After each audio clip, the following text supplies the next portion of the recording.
નમસ્કાર મિત્રો, દેશ અને દુનિયા તેમજ ગુજરાતના મહત્વના સમાચારમાં આપનું સ્વાગત છે। આજના મહત્વના સમાચાર મેળવવા માટે વિડીયોને અંત સુધી જોતા રહો। સૌથી પહેલા આવા જ સમાચાર મેળવવા માટે આ ચેનલને સબસ્ક્રાઇબ કરવાનું ના ભૂલતા। ત્યારબાદ સમાચારમાં આગળ વાત કરીએ તો જોઈએ રાજ્યમાં કમોસમી વરસાદના કારણે ખૂબ મોટું નુકસાન થયું છે ખેડૂતોને। ખેડૂતો પાક નાશ પામ્યો છે। મગફળી જેવા પાકોના પાથરા છે, માંડવીના પાથરા છે જે પાણીમાં તણાઈ ગયા છે। ખેડૂતોને ખૂબ મોટી નુકસાન થઈ છે। કપાસ તેમજ મગફળી પકવતા ખેડૂતોને ખૂબ મોટા પ્રમાણમાં નુકસાન થઈ છે। તો તેને અનુલક્ષીને રાજ્યમાં કમોસમી વરસાદ એટલે કે જે માવઠાએ જે ખેડૂતોને નુકસાન કર્યું છે તે હેતુથી જે ખેડૂતોને નુકસાન થયું છે તેમની પરિસ્થિતિને લઈને ગુજરાત સરકાર સતર્ક બની છે। મુખ્યમંત્રી ભૂપેન્દ્રભાઈ પટેલે આજે સિનિયર મંત્રીઓ સાથે તાત્કાલિક બેઠક યોજી હતી અને તે બેઠકની અંદર રાહત પેકેજની વાતચીત અને ચર્ચા કરી હતી।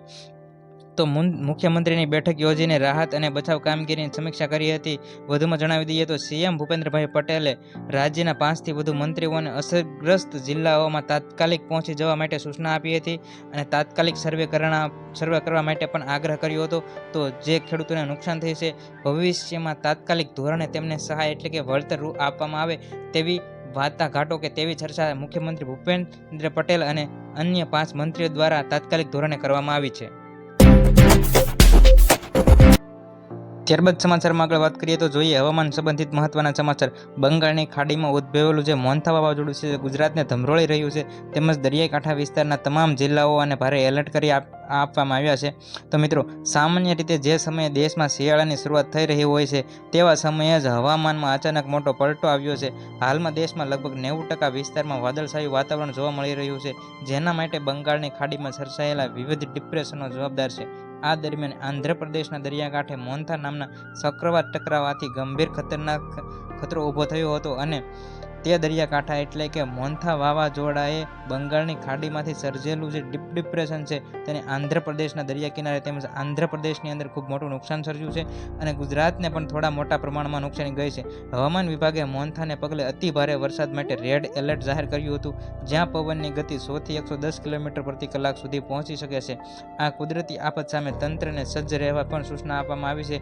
તો આ મોન્થા નામના વાવાઝોડા તેમજ આજે માવઠાની અસરે ખેડૂતોની મગફળી તેમજ કપાસના પાકોને નાશ પામ્યો છે અને ખૂબ મોટા પ્રમાણમાં ગુજરાતમાં પણ નુકસાની ગઈ છે। ત્યારબાદ સમાચારમાં આગળ વાત કરીએ તો સૌરાષ્ટ્રની અંદર પડેલા કમોસમી વરસાદથી ખેડૂતોને ખૂબ મોટું નુકસાની સર્જે છે। ખેડૂતો અને વેપારીઓ બંનેને ચિંતામાં મૂકી દીધા છે। મગફળીના પાક પર વરસાદની સીધી અસર જોવા મળી છે।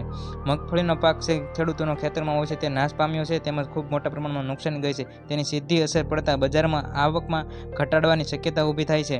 યાર્ડની અંદર હાલ ટોકન સિસ્ટમથી મગફળી અને સોયાબીનની આવક ચાલુ થઈ છે પરંતુ કમોસમી વરસાદ બાદ આવકમાં ધીમો પડાવ જોવા મળી રહ્યો છે। વેપારીઓનું માનવું છે કે જો પાકમાં નુકસાન વધશે તો આવનારા દિવસોમાં સિંગતેલના ભાવમાં પણ વધારો થશે। એનું કારણ છે કે મિત્રો, મગફળીનો પાક છે જે નાશ પામ્યો છે, જે અત્યારે મગફળીની સિઝનની ઉપજ આવવાના સમયમાં જ જે વરસાદ માવઠાની અસર છે તેના કારણે મગફળીનો પાક નાશ પામ્યો છે તો તેલની આવકમાં ઘટાડો થશે તો તેલના ભાવમાં વધારો થશે એવું પણ અનુમાન વેપારીઓનું માનવું છે।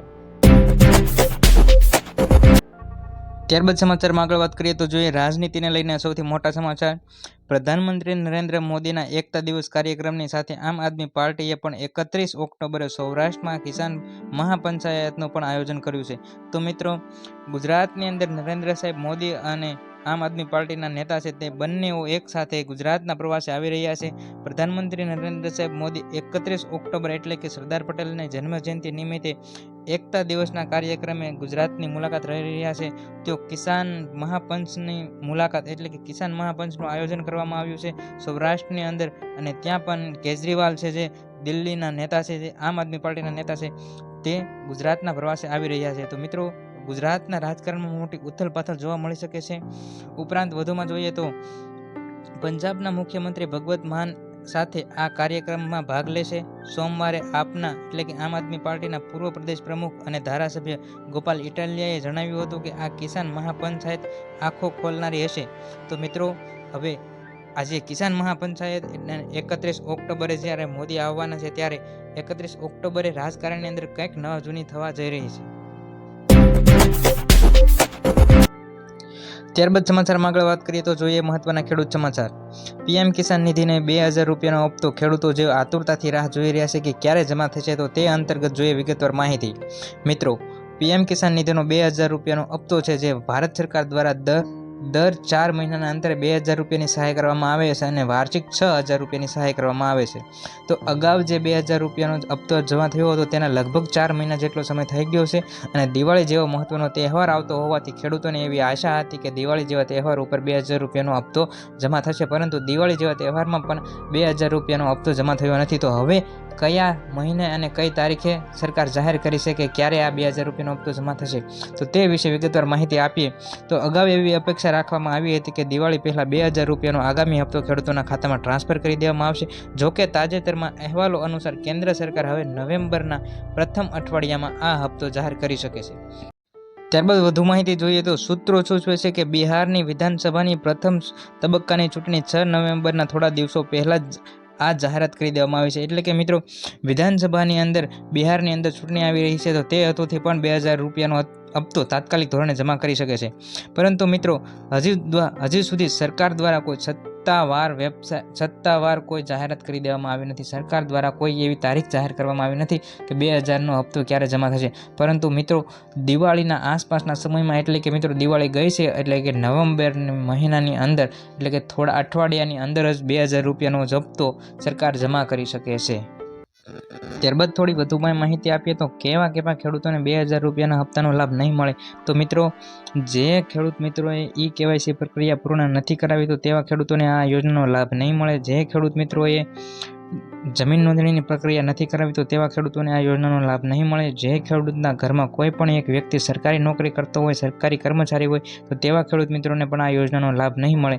તો મિત્રો, આજે પીએમ કિસાન યોજનાનો જે હપ્તો મેળવવા માટેની જે પ્રોસેસ છે, જે પ્રક્રિયા છે, તમામ પ્રક્રિયા KYC, જમીન નોંધણી અને KYC તમામ પ્રક્રિયા પૂર્ણ કરી છે તેવા જ ખેડૂતોને આગામી હપ્તાનો લાભ મળશે. તો મિત્રો, મહત્વના ખેડૂત સમાચાર તેમજ સરકારની વિવિધ યોજનાઓ વિશેની માહિતી સૌપ્રથમ મેળવવા માટે ગુજ્જુ માસ્ટર ન્યૂઝ ચેનલને સબસ્ક્રાઇબ કરો અને ચેનલ સાથે જોડાઓ.